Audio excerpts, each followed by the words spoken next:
All right, guys, it's about that time, so we're going to go ahead and get started here today. Welcome to the PSSA, Political Science Student Association. My name is Dominic Ledesma. I'm the president, current acting president, and this is Anita, our vice president, and Dr. Kapali, our faculty advisor. You guys are probably familiar with him, or at least I hope so. He's a popular man around campus. Today, our topic is going to be pop culture politics. Take it as you want it, actually, when we go into this topic today, because I know based off the name, it seems like, oh, we're going to talk about the behavior of pop culture figures. But recently I participated in a national debate, and this topic came up as one of the resolution points. And so I just want to gauge the crowd, see how you guys feel about pop culture figures, like celebrities, even like news networks that are more entertainment based, how you think they play an impact in U.S. politics, or if they even should in the first place. But yeah, Dr. Cavalli, do you have any announcements? Only that if you have not attended before, we're going to pass around a sign-up sheet to verify your attendance. There's a spot next to wherever you put your name where you can put a faculty name down. And if you do, we will contact that faculty member to verify your attendance. You can bug them for extra credit. I can't guarantee that you'll get it, but we will be able to say that you were actually here. We'll pass that around in just a few minutes. All right, I guess that's my cue. So one of the biggest things that came up was Taylor Swift, obviously. She has a link in her bio that says register to vote, and apparently 3 million young voters registered this year just because she made a post on her Instagram. I don't really know how I feel about this because I don't really think registering to vote makes a difference. You have to actually go out and vote too. It's like the second step that a lot of people forget to do. But I know that in the Georgia State Legislature, they're trying to pass a bill right now that requires social media influencers to, I think they have to file disclosure if they participate in any type of election campaign. So that could be an interesting starting point. Like, do you think social media influencers should be required to disclose, like, hey, I got paid by this party whenever they make a post that's promoting particular things, or do you think it's more of a independent free speech type of spiel? You can go ahead and say Yeah, I'm kind of on the same page of I don't know whether it should influence politics, but like at the end of the day it's going to, and I don't know if that's avoidable or not. But I don't know, I think I'd say I'm like a hypocrite about it. I'd say most people are, of like, let's say there's someone that I like that happens to be behind my party. I'm like, oh my gosh, that's so cool. Like, what an awesome collab. And then the party that I don't support could do the same thing with a celebrity that I maybe don't like. And I'm like, that's BS. That's like, we shouldn't be bringing this into politics. And like, I think a lot of people maybe view it that way. Yeah, this is an issue that's interesting because I see it in two different lights. I think we are moving more towards, more people are moving more towards entertainment outlets for their news instead of traditional news. And so we're seeing more and more non-political figures become more political. First thing I think of is Joe Rogan with the VP, the J.D. Vance and Trump sort of interviews. There's also looking at just the campaigns in general before the election. They started to really go into that entertainment section. Now, I think we are getting to a point where traditional news is just not going to be as big as it once was. People are just going to find their news on podcasts and other stuff. But on the other hand, in terms of using pop culture as a way to like get people to vote or vote for your party, I don't see it as like really as much of a big effect. When we look at the election results, Trump got around the same amount of votes he got in 2020. Kamala Harris lost by, I think, 12 million, if I'm not mistaken, behind Joe Biden in the last election. So in terms of like how it is with effective, like how it is in terms of its effectiveness and canvassing and getting people out to vote, I don't really think it's that much of a deciding factor. It's more like slacktivism, in my opinion. Yeah. Yes, ma'am. So Yeah, I realized I forgot to answer your question about them like disclosing if they're being like promoted to do a campaign for a specific party. I think that should definitely have to be disclosed because, I mean, we can use Taylor Swift as an example. A lot of her fans are young. Obviously, some of them are old enough to register to vote, but like, I just feel like it should be the responsibility of those people once you amass that level of fame to like be truthful with your audience. we also have a live comment from Ricardo. Social media influence can be good and bad thing. It depends on what context they're responding online. Yeah, so we have like a few points jumping around right now. I think the biggest thing that I've noticed is it doesn't play that much of an influence, and I like slacktivism for an example, but I would like to say the contrary. Like, for example, the Joe Rogan podcast, even Charlemagne the God's come out and said this, it's the most listened to podcast by Black Americans in particular. And then it's also now like the world's most listened to podcast. So it really does humanize a politician to be on that type of platform. You can really start to see their character, and especially a 3-hour type of interview. Kamala Harris was on Call Her Daddy, I'm pretty sure, which is another podcast. And so like you get to see a different side of these politicians that you wouldn't see while they're standing in front of a camera being broadcasted to millions of viewers worldwide. And so it's an interesting perspective. And then Sedona brings up a good point of like moral responsibility, and this is what popped up in the debate. If you have a platform where you are able to engage with like a lot of people and mobilize a lot of let's say young voters or potential voters, some people out there think that you have a moral responsibility to do so.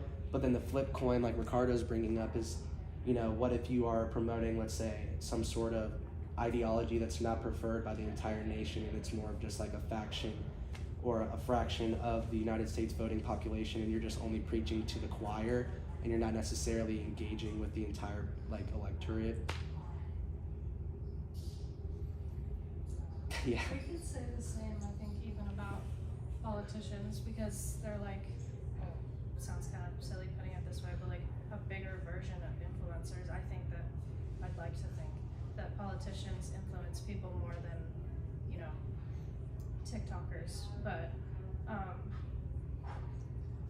yeah, the moral responsibility when, especially like right now, issues like abortion are so polarizing, and like you either feel this way or this way. There are some people that can meet in the middle, but for, I'd say, a lot of people, it's very down the middle. So like, obviously one group of people is gonna feel that they are not being morally responsible, and vice versa, by stating their opinion or supporting their opinion.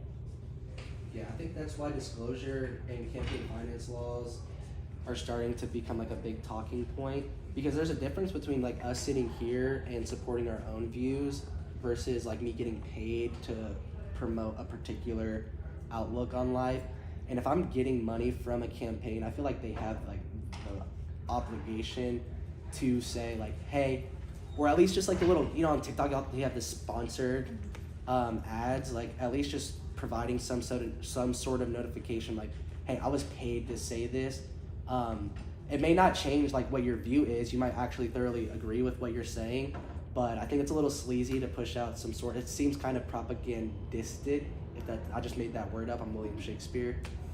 But yeah, I feel like you do have some sort of a moral responsibility when you have such a large audience, and if you're pushing something and you're getting paid to push that, then that should be made clear to your audience.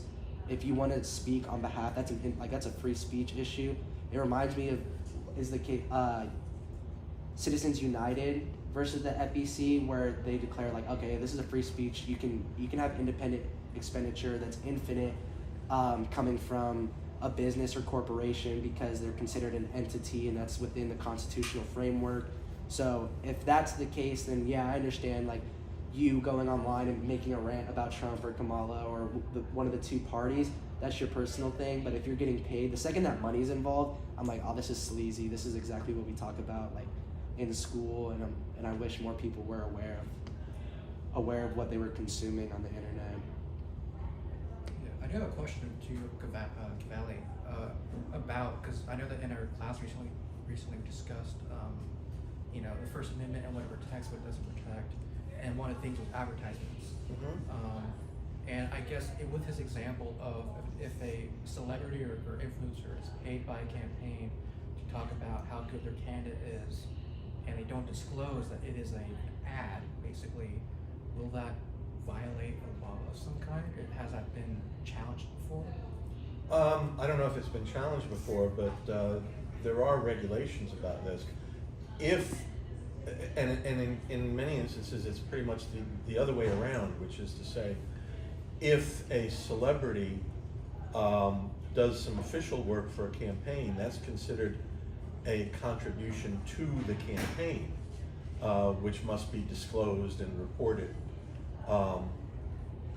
As you said, independent activity, if celebrities endorse on their own, they're free to do that. That's not even related to Citizens United. You're allowed to express your own views as you see fit. But if you are working for the campaign, then yeah, that's got to be made public. And then the idea of slacktivism, we're writing a paper right now for presidential elections class on the evolution of traditional media, switching to a more digital platform. All of the major media platforms have a YouTube channel or some sort of online subscription base, like the actual print and press, like newspapers in themselves. It's kind of a dying breed. And so I don't know how I feel. I actually want to ask you guys, because I don't want to be like the only one talking, because I don't have so many ideas. But how do you guys feel about like getting your news online? Where do you normally get your news from? Is it the Talking Fish Head on TikTok? Is it like your favorite influencer? Who tells you what you know per usual? Or are you guys like watching Fox Live on YouTube or CNN on YouTube? I mean, personally, I don't really watch like the news like my parents do. This might sound bad, but like I get a lot of my news from like TikTok. So I'd say like kind of the same. Like I'll at least hear about something at first on TikTok, but now especially in this election and just how much like false information was being passed around, I definitely started like fact checking literally every little thing. But it'll usually be like my roommate screams over from her room, "Hey, did you hear this happen?" And I'll be like, "No way," and like vice versa. And like, but now we've just like kind of made sure that we're like checking something before we just read it once, tell each other, tell other people. Yeah. I get it from NBC usually, or my parents will send me stuff, and vice versa. I'll send them stuff as well. I usually look on, for US news, I usually look on like BBC, because I feel like it's less biased, but a lot of things I do see like online, and then I have to go kind of like just for real, and I can't really tell sometimes. Do you find that BBC is different from other sources? Mhm. They're different from American sources? I do. I feel like they're a lot less biased, because I think like in the domestic kind of news media, it's always shifting towards one party or the other, but BBC is kind of more, they don't have as much of a personal stake in it, so I personally find it to be more straightforward, and it's not usually as detailed, but I can kind of get the gist of what's going on from BBC, and I find that to be better. I listen to a lot of NPR or political podcasts. Yeah. That's usually how I get my news. Maybe for local stuff, I might pick up like the Atlanta Constitutional and read it a bit, but for the most part, it's other than that, or like Washington Post online. Yeah, this is probably pretty self-explanatory, but because of COVID, a lot of people wanted to tune in to like some sort of daily news show, and so I think political podcasts just started to pop off. There's like so many different people. I know on the left you have like Hassan Piker, and then these three guys on TikTok that I see all the time, Parker, one other guy, or two other guys. It's like Pod Save America. I think so. And then John Favreau, John Lovett, and Tommy Beach. I don't really remember names all too well. I need to get better at that, to be honest. But on the right, then you have like the Daily Wire becoming its own platform and trying to challenge traditional media outlets. So, do you guys think that it's worse or better that we're having a rise in, I guess you could call it independent journalism, And the reason why I say that is because there's like a huge distrust in mainstream media. I think the approval rating, the public approval rating, is lower for mainstream media than it is that of Congress. And so, like, I don't know how I feel about. I mean, I'm guilty as charged. Like, I go on TikTok, I see something, and the first thing I think is like, is this true? And then so I go online and then I start doing my research. So more often than not, the first like source of information that I get about any particular issue is going to be through social media. And it's because, like, if you're running a social media page, you want viewers, you want likes, you want followers. And so if you're the first person to talk about something that's happening, then everybody else is trying to catch up to you, and it's like a rat race. So do you think that's beneficial for like the public, or do you think that we should incentivize mainstream media to, I don't even know. How do you guys feel about mainstream media? Yeah, I know I heard the word bias thrown around, but what does bias mean? I'd say that like everyone to some degree is obviously biased, so I think it'd be a little ridiculous to expect different from massive companies that put out big productions. Like, of course, we're gonna end up a little biased somewhere in there. But obviously I don't know that the independent helps much or like contributes much. Maybe it could reach a different audience, or like, because I would say that our generation doesn't really tune in, like you said, to news like that anymore. So yeah, I guess it is like maybe our new form of taking in news, but I don't know that it makes a huge difference. I guess we'll also just have to see how much it grows, or if it will actually hurt how many people are tuning in to like cable news. I think it definitely feeds into like the idea of polarization. Like if you have an independent journalist who's only catering to conservative like media, for example, then he or she has a targeted audience, and in order to like attract more viewers that agree with his sentiment, he or she needs to use that, I guess, niche to their advantage, and they need to build a platform. And so by building a platform, it's really not beneficial. It's disadvantageous to post something that your audience won't agree with.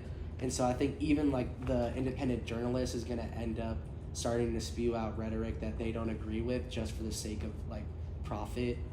And so I think that it's disheartening, but also it's interesting because you do get to see two sides of the coin, but the way that the algorithms work, you're only going to see one side unless you purposely go out to look for information that disorients your worldview that you don't particularly agree with. But I really don't even know. It feels like propaganda, and I want to just throw, like, I like that word because I like the flashy pictures and looking at it in history class. But then it's a lot more like terrifying when you sit and think about it. I just read the book Brave New World by Aldous Huxley, which uses like a form of state propaganda, like world state propaganda, and then just like the thought of like, hey, since we're conditioned from a young age to believe certain things, how can we achieve a world where we can have a free exchange of ideas if people are only exchanging ideas with people they agree with and not communicating with people they disagree with? Do you get the sense that do you get the conscious sense that you're being influenced by popular media? 100%. I don't know about you guys, but when I watch something and I see how passionate somebody gets behind, this is why I think disclosure is a huge issue, because when I'm watching somebody spew any type of rhetoric, the first thing I think is like, what stake do you have in this? Because more often than not, it seems like they have an agenda, like they want the viewer to agree with something or to disagree with something, and I don't think that's necessarily fair. Persuasion's a good tactic for public speaking, but to persuade somebody online and then ruin their For You page, because if they press that like button or they look at it too long, that's all they're gonna see. I feel like genuinely, it's not like inherently the platform itself, but the people using the platform are trying to get, like I said, they're profit driven. They're trying to get more people to subscribe to their base, and in order to do that, they need you to agree with what they're saying with. Otherwise, there'd be no point in doing it in the first place. So I would 100% say that like you can almost feel it through the screen sometimes when they're trying to like push something onto you, and it doesn't matter what side. of the political spectrum you're on, you can like almost always see it. I hear like the term brainwashing all the time. And it sounds so sci-fi and so unrealistic, but then if you sit down and think about it, it's genuinely like the truth. Like what you are what you consume.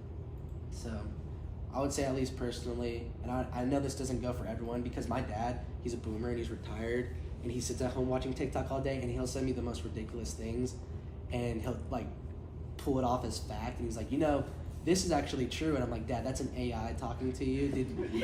It would have taken like a quick Google search to figure out that it was just like nonsense that was made up. And I don't want to cut off this side of the room, so if you guys have anything to add, feel free. But yeah, 100%, you can. I don't know if there's a difference between the different generations, because I think one time we brought up the idea of AI and us not being able to distinguish whether it's real or not, and it's getting more and more real. But I feel like our generation, more often than not, can just tell when something's AI. And I wonder if that's just like a generational thing, because we grew up with technology, and so we're able to, I don't know. No, I think it's happened before over time. I don't know if I can give the example here or not, but I've given the example before of the early years of motion pictures, or even photography, where photographers and motion picture people, cinematographers, whatever you want to call them, would manipulate photographs and edit film to, edit film so that people in the film would disappear automatically. And we know now like you said, we just know how to tell people don't just disappear. When films were first shown 120 years ago, something like that, a lot of people took it literal. These things are happening. I think the example I gave with still photography around the turn of the century was this fascination with whether or not there were these little fairies like Tinkerbell, because of one photographer who was photographing people full size, dressed that way with wings, etc., then cutting out the photograph, putting it on the leaf of a plant, and then re-photographing it. And people originally took this as literal. And it took a while. But we have learned just to know, okay, that's not real. So I don't know how, I don't have the answer. I don't know how, but we learn to distinguish what's real from what is now AI. Yeah, I don't know. I mean, many people may not. It may take a while. I think we're still in the very early stages of that. And I'm sure all of us at one time or another have seen something that is artificially generated and taken it for real. But we've gone through this before in some ways, and we've learned, and I don't know how we'll learn about this, but I think that we eventually will be able to do that. And some of you, like you said, some of you now are already able to tell. You look at that and you say, oh, that's AI. Mm-hmm. Yeah, I genuinely don't understand it either. It's something uncanny, especially when it's a person. Like, you can see in their face, or whether they have like 6 fingers or not. But it's just like something that clicks in my brain where it's like, something's off about this. But we can distinguish that with like videos maybe and pictures in particular. I think it's really funny, the fairy thing. It's like, imagine if you took a picture in front of like the Eiffel Tower and just stood close to the camera and then showed that to somebody in the 1800s. They'd be like, oh my God, there's giants in the future. But then I'm laughing now, and I can only imagine like 100 years from now, they'll probably think that we're dumb. So. Right. Go on to YouTube and look at some very, very early films from the 1890s or early 1900s. And I mean produced movies, not films of everyday life, but produced movies where people appear and disappear, and they try to make it look like there are all sorts of magic tricks. Somebody takes their head off and puts it around, all sorts of weird things like that. And back then, movie audiences were taking that literally for real. But we eventually learned to figure out, that's editing. We know that it's editing. So maybe someday we'll be able to learn about artificial intelligence. I think the scary part is just seeing like how much development it's had. Well, I think AI's been like obviously like around longer than when it like came into the media and like blew up and everybody started talking about it. But just seeing the like progress of like, how AI made a bear look a year ago and how it would make a bear look now is like really kind of scary. But yeah, I think we will maybe eventually be able to tell. But it's just like if we're just barely keeping up with how to tell, and the AI just keeps getting better and better and better and better. Yeah, I think one of the big differences between now and then is that this type of technology now is much more accessible to a much wider variety of people. The early movies I was talking about before in photography was something that was very, very restricted. The average person didn't have any hope of having access to the equipment or learning the knowledge of how to do these things. It was only a very, very few people. Essentially, the people who invented the technology were the only people who knew how to use it. Whereas today, this stuff is made available to all of us, and that may be a difference.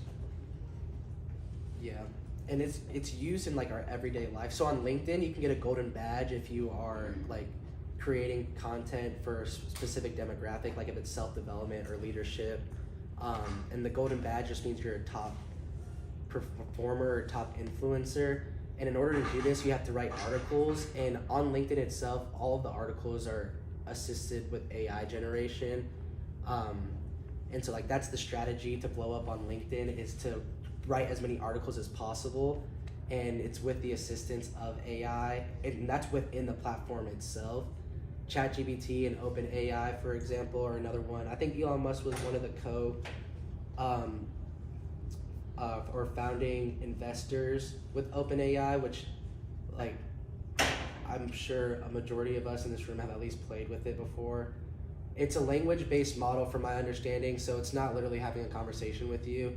It's like A is one, like binary code, and it's just repeating what thinks it should speak about.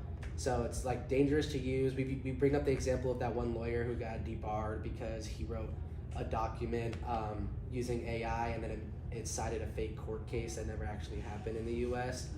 And so it's like, it's dangerous, but yeah, to Sedona's point, it's just like getting more and more intelligent. And I don't know if AI makes itself more intelligent because it's just feeding itself That's my fear. more is that It's information. gonna make itself smarter.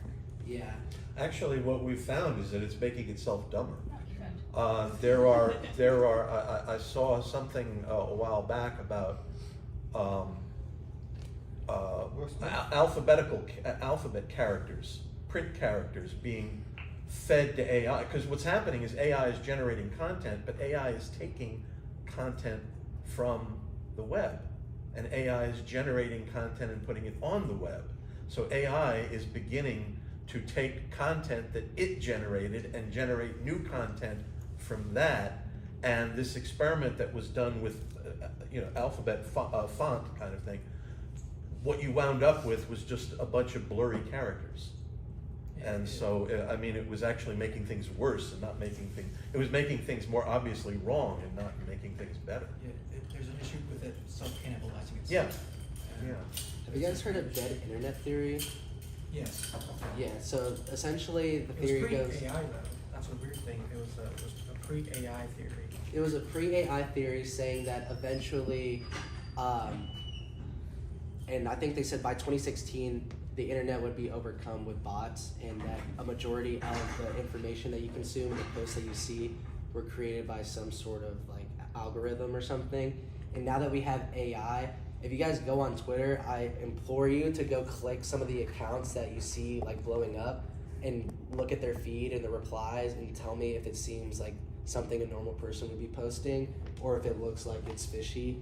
I think that over half of the user base on Twitter itself is like our AI generated bots. And then I don't know how it works. I'm not a cyber tech guy, but it's just freaky to me to think that like we're with the growing dependence on the internet, and I call it digital dependence. I feel like we're very digitally illiterate in the United States of America. We have like in France, for example, they have digital literacy programs that they implement in the K-12 system to show kids like, hey, this is what the internet is, and this is how it works, and this is how algorithms work. And I think that we could probably benefit from something similar here in the United States, where it teaches us from a young age, don't trust everything that you see on the internet, because like I said, my parents taught me that from a young age, and now my dad trusts everything that he sees on the internet.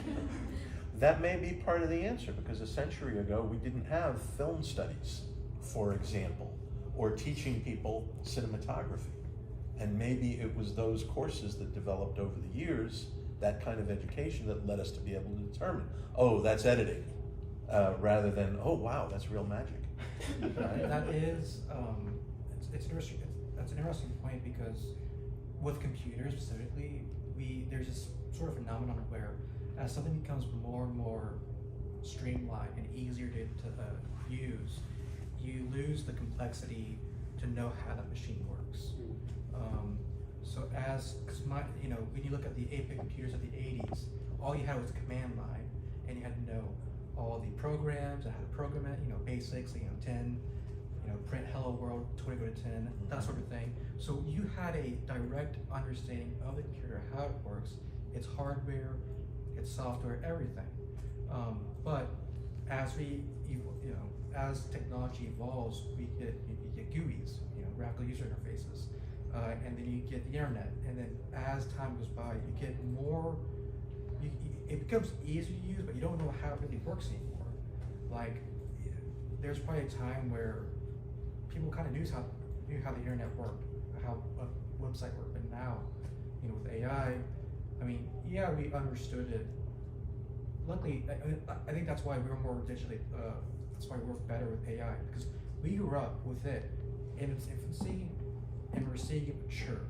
But there might be a time where the next generation, who did not have that sort of witnessing account of its infancy, may not have that knowledge, that like internal knowledge of the sort of technology. So it is an interesting process of how just the internet is, and media in general, and how it evolves. So Yeah, the media has played a big influence on us, and so considering that AI is being used just for entertainment purposes, I wouldn't be surprised if sooner or later we have like a big case come out saying like, oh, this guy plagiarized or this woman plagiarized a majority of her journalistic like work using AI. I don't even know how plagiarism comes into the picture with it, because AI is going to use like the internet or whatever database that it has to produce any content or things along that nature. So then at this point, like, are we just running out of ideas, and are we just repeating everything? And I think about it like in the movies, they keep making remakes of stuff that came out in the 80s instead of creating an actual original independent film. I'm tired of seeing like Toy Story 7 and Fast and the Furious 11. But I don't know. What do you guys think? I feel like talking too much. I think, well, also to your point earlier about just like all the bots and stuff, I don't know why it irritates me so bad, but it's like every big like company video, like ESPN, Barstool, it's always those ones.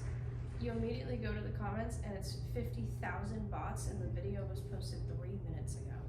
So I don't know why but then the next video is a normal person and mostly normal people in the comments. So it's either these companies are paying these bots, the algorithm wants to put these videos out, so they're having bots comment on them. It could just be so many things. But yeah, I think it just is gonna create like a lack of creativity in humanity, and I think we're already seeing it, and I know a lot of students do use it, and I think it concerns me. Like, I know a lot of education majors, it's a huge major here, and I'm starting to see education majors using AI to finish their assignment. I'm like, I don't know how you think that's gonna benefit you when you're in the classroom in 3 years. So that's very concerning. Yeah, especially with the influential platform, or I guess pages on Instagram, let's say ESPN, Barstool. I learned this recently, but a majority of influencers on the internet pay for their followers. It's because if you can have a larger following base and you have these bots that like your post when it's first published, then it'll spread out quicker because it'll trick the algorithm into thinking that it's popular content, and then you can generate organic growth that way.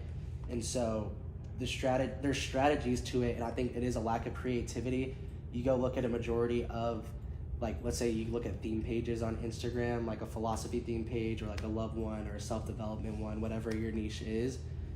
It's all the same It'll be different content, like it's gonna have different messaging, but it's all gonna be in the same format. It's gonna look the same, And yeah, I think it's gonna ruin the arts low key because, and I don't just mean like the arts like painting and drawing, but music and film and literature as well. I think we're just gonna become less and less creative, and sometimes it takes somebody to break the mold in order to create something beneficial for society, but we don't usually see that until after they die. So a lot of the greatest artists or philosophers that we research today, that we study in school, like Socrates being a great example, we don't really have any of his personal writings or work, but we know all about his life because of Plato. And so I have a fear that right now there's some student at some university in the United States of America who's like doing something revolutionary, but we're never gonna be able to see what he did or she did because it'll be 100 years from now before anybody figures it out, because it's getting drowned out by all of this publicity, I guess, these strategies. So how about bringing it back to politics? My big thing with What- yeah. politics, what I'm very fearful of in terms of AI is these algorithms that are pushing more and more extreme views. That's the biggest thing. And the negligence that the social media platforms and companies just kind of have. Because as we shift from mainstream news that can be held accountable and go to these social platforms where it's a bit more different, one of the biggest issues is the growth of, in this case now, it's far right content that's getting more and more extreme. We see algorithms, become more reactionary, and my fear is that with all these sort of fledgling voters, coming into 2024, 2022, who may have turned 18 in 2022, their whole, reason for voting might be based off of, the social media and extreme political content that is being reinforced through those avenues. And of course, with our partisan America, if that continues, it's gonna get worse. So, yeah. I think I've talked about this only like a little bit before here, but like we were saying, where like an influencer or whoever these people are looking up to needs to like retain their audience and like keep their audience happy. I started noticing definitely in like 2020 when BLM got super big that there was this pressure from there was like pressure from these like social media activists or warrior keyboards or keyboard warriors, in my opinion, that were just putting pressure onto all these influencers to say something about BLM, change their profile picture, because that always makes a difference, and just like this massive pressure of like you have a platform, now you have to use it. But then there's the other side of like, well, I don't really care who Taylor Swift and Alex Earl are voting for, like it's not gonna change my vote. But when it comes to like these political podcasts that we're talking about and influencers, but I'd say more so the podcasts, they have to retain their audience and their sponsors, because if the audience goes, so does the sponsor. But if also they have to be careful if what they're saying goes with the beliefs of their brands that are sponsoring them. So that's why I think we get led into that kind of dark zone of like, well, now you're not even talking about what you truly feel, you're just saying what the people want to hear, what these brands want to hear. And I just think it's such a weird dynamic. And I think kind of the same thing happened with this election, where people are just putting pressure on celebrities. They have to say something, they have to be political, like you have a platform, you have to use it. And I think that's crazy, like just because somebody can make a good song or like dance really well doesn't mean they should have to express their political views to the world. Yeah, I think we saw that with Chappell Roan. People were asking her to come out and say who, like endorse a candidate, and she was like, no, I don't like want to, I don't need to. And then she just got, I mean, she just like rose in popularity, and she almost got canceled for not endorsing a candidate because people were just assuming which side of the fence she like fell on. And I saw some of the comments underneath her post, and they were just like, "Oh yeah, ultra conservative," or "Oh yeah, ultra progressive," and it's like, no, it's just that's as an influencer, you do have a private and a public life. Y'all probably seen like Tobey Maguire like slapping the camera whenever he's filmed in public. It's annoying to have your entire being out in the open always, and so it does provide a bit of transparency. And if you think about it like in a political sense, if you're always having the camera on you, then you have no room to mess up. But then how much of are we seeing of like your true character? And when the cameras aren't on you, like, are we talking to a puppet or are we talking to an actual politician? And then when you're always incentivized to say the right thing always, then how are you ever supposed to generate any type of like, even if it's not radical change, like how are you supposed to mobilize a front that doesn't agree with the mainstream when if you say one thing, then you get canceled? And I hate cancel culture. I don't know about you guys, but it really just doesn't make sense to me because we all make mistakes. I get it, some people make worse mistakes than others, but for most of human history, there wasn't cameras everywhere and everything wasn't being recorded. And so I guarantee you, like, our grandfathers and our like grandmothers did some pretty shady stuff that nobody's ever gonna know about because it wasn't recorded. And so it's kind of unfair to like our generation because now we have no room for mistakes. Everything's got to be prim and proper, and I just don't think that's how humans actually are. We're inherently flawed. So that's why I just dislike cancel culture and the idea of like one person says one thing that doesn't align with the majority, and we have to ostracize them and get them fired from their job and lose their accreditation, potentially like outcast them from society. It's very in-group, out-group. It's either you're with us or against us. I'm like, hey guys, we all live in the same country. Some of you live down the street from me. I'm not kicking you out of your house. I'm not trying to evict you just because you disagree with me. I may not like it, but that's life. You don't get everything you want. I think a big part of it is that people put a lot of importance on like online presence, and people put so much, like people think it's a much more important like determining factor of who you are. And they kind of, especially people that are online like all the time, like the chronically online thing, I think a lot of people see online persona and online kind of the image you're presenting, and they think that that's like all they need to know, and they kind of forget that in reality it's not that simple. It's very like black and white online, and it's just not that way. And I think it's kind of a cultural, generational thing, and I don't really know what the answer is, but Yeah, like we're all iPad kids at heart.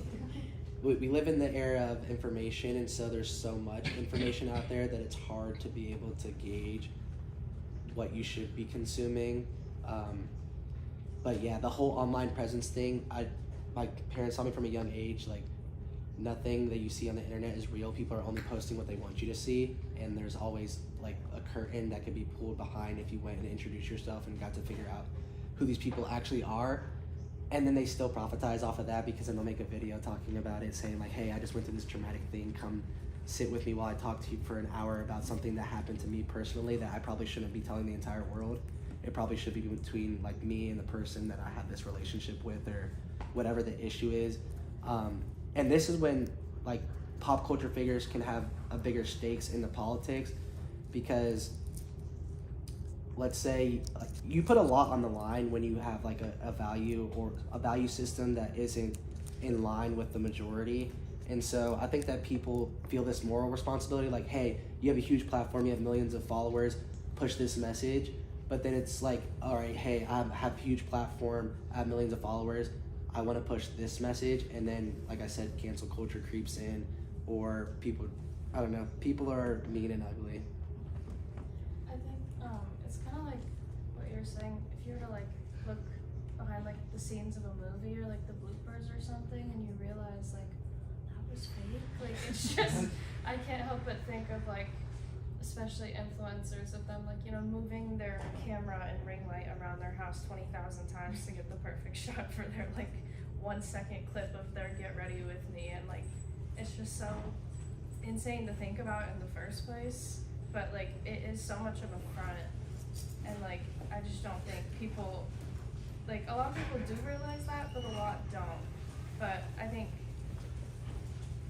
I don't know, just maybe it was before the pandemic and like I was just too young to notice or something, but I don't remember big media companies being as maybe direct or hostile, like what specific individuals say as news anchors on these platforms. It just seems very extreme, even for like what I would consider to be an extreme for either side, like a CNN or a Fox. Like, I think it's crazy that people can kind of get away almost with saying too much, but like up to a certain point, because if you say just the wrong thing, you're fired, you're off the news, you're done. Yeah. I mean, we saw this the most with this election. Pretty much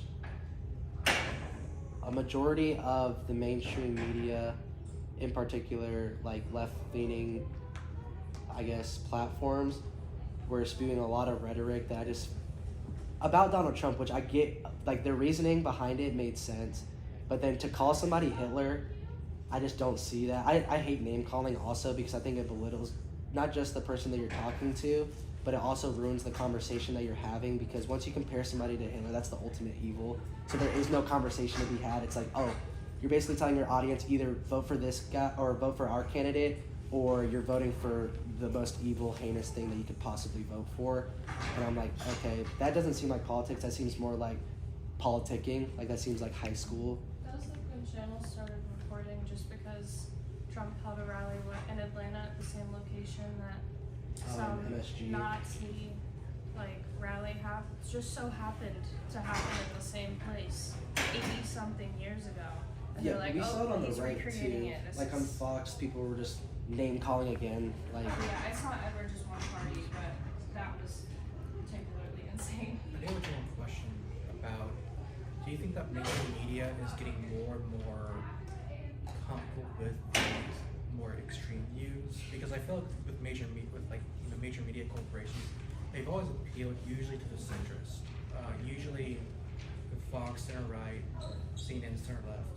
But I've seen on Fox it get more and more and more into the sort of online extreme far-right views. Like if you see what they're saying on like Fox Difference now compared to like 8 years ago, a lot has changed, and they're starting to have more reactionary views.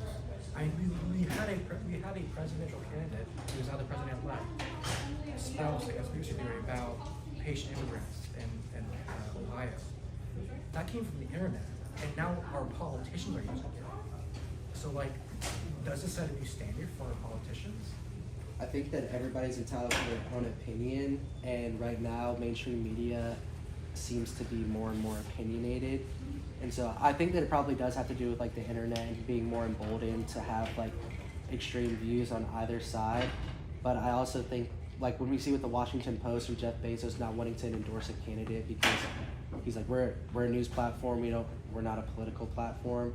And then a huge part of the staffing for the opinion op-eds left the Washington Post, and like for me that didn't really make sense. I'm like, you have your like opinion articles that you can write as a news platform, and then you have like your political articles that are supposed to at least attempt to be non-biased, but it's all rage bait nowadays. It's all it's profit driven. It's like, how can we get the most amount of people to watch our platform?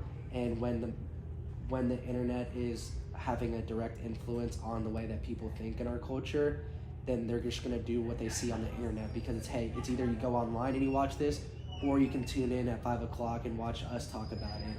And so would you rather have it come from a trusted news source, or would you rather get your information from TikTok? And I think they're taking advantage of the fact that like the news and the media used to be something that the average American looked to gain information, and now they're just like spewing and repeating the hottest headlines that'll get them the most subscriptions.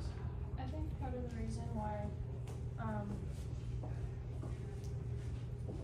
you're viewing the like Fox, the example you gave of like changing significantly over the last 8 years, I think that somewhat, not fully, but somewhat reflects just how the Republican Party is feeling. They're really frustrated. Well, not now. They were really frustrated. They were really frustrated, and it was just like, it felt like time after time of like, maybe almost like an I told you so kind of moment. So, but I don't think that the majority of the Republican Party is sitting there and speaking as they are at, around that desk. I don't think that's realistic for any party to be, I just don't think it's fair to be like, oh, well, CNN said this, so all the liberals must be blah, blah, blah, so. Yeah. Well, I think that it takes conversations like this to be able to get to the root of the issue. So I appreciate each and every one of you for coming out. We're about to wrap up, but I do want, if anybody is interested in, like if you're a pre-law major or political science major, which I'm assuming a majority of us are, the debate and speech team is looking to start a new group, and we're going to be focusing on case law and 1v1 format type of debates. And so, like in this debate that we competed against, it was the Huber debate up in Vermont. I got to meet some students from Cornell, and I figured out that their debate team is entirely made up of political science and pre-law majors, but I'm the only political science major at the debate team that UNG has, and we're trying to grow as an organization. So I want to talk to Cavalli about this and potentially try to figure something out. Also, next week, we haven't come up with a topic idea yet, but please stay tuned to our Instagram because I'm trying to schedule something with Career Services. They offer this thing called Nigel's Closet where they have suits, ties, blouses, and dresses, and they give free headshots. So I think it'd be pretty advantageous for us as the PSSA to, dress up a little bit and get some professional headshots done. Maybe we can have like a LinkedIn, workshop and talk about a career path. We did this thing called Practical Polls earlier this semester, which was a special crossroad. So with the semester wrapping up, we're trying to look forward at next semester, engage what it's going to look like, and figure out a structure so that we can have consistency and make sure that we can bring these to you, not just every Wednesday at noon, but also online at UNG PSSA, which is our Facebook and Instagram. We have a YouTube channel as well. If you guys want to see some of the other conversations that we've had this semester, I do appreciate seeing new faces, so please tell all your friends. The more the merrier. Yeah, that's it.